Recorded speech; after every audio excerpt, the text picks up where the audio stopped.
The Fed did nothing this week, but does that mean you should be doing nothing when it comes to your portfolio? Joining me right now, Savita Subramanian, head of U.S. equity and quantitative strategy at Bank of America Merrill Lynch, and Bob McTeer, former president of the Dallas Federal Reserve. Good to see you both. Great. Thank you so much for joining us.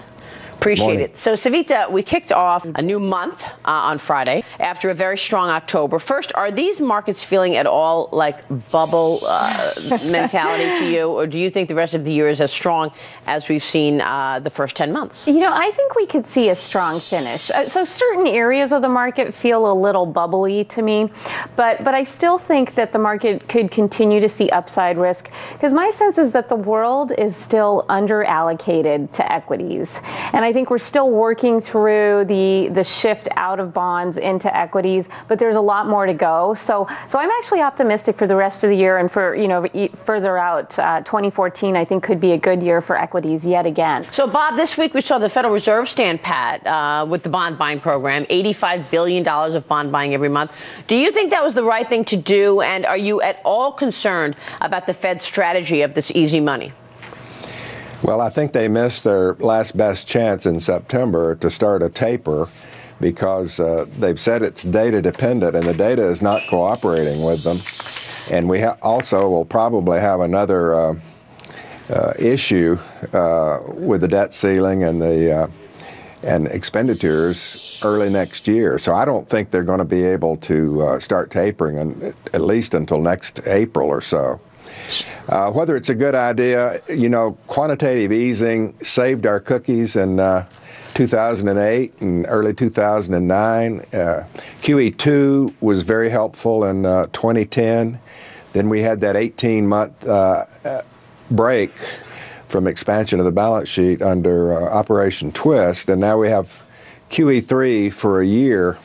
There probably is diminishing returns, and they probably wish they weren't so heavily in, but they don't have a good way to get out right now. They're sort of trapped by their own rhetoric about data dependence. Yeah, that's a really good way to put it. You agree with that, Savita? I would, yeah. I mean, I think our house view is that we don't see a taper until maybe at the earliest end of first quarter of next year, so I would concur.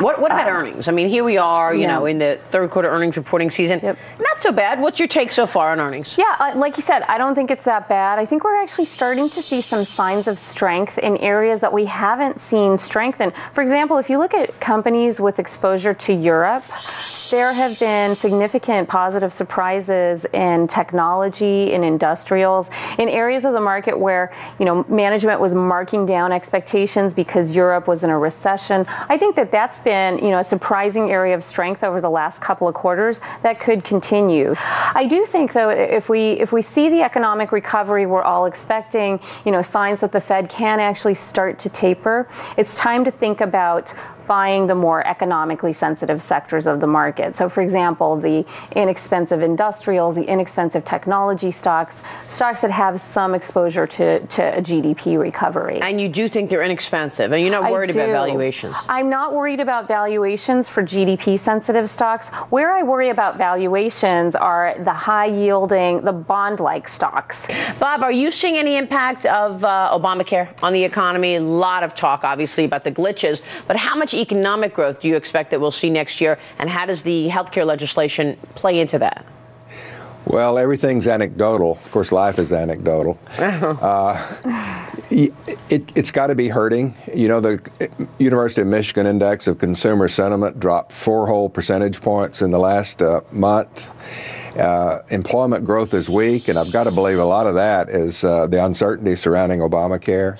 And I do believe the shift toward part-time workers has something to do with Obamacare also. This whole dysfunctional government has been a real issue, Savita. Do you think there's any chance of some grand bargain in the next month or so? I mean, these fights begin again in January. Right, exactly. It's kind of the same movie over and over again.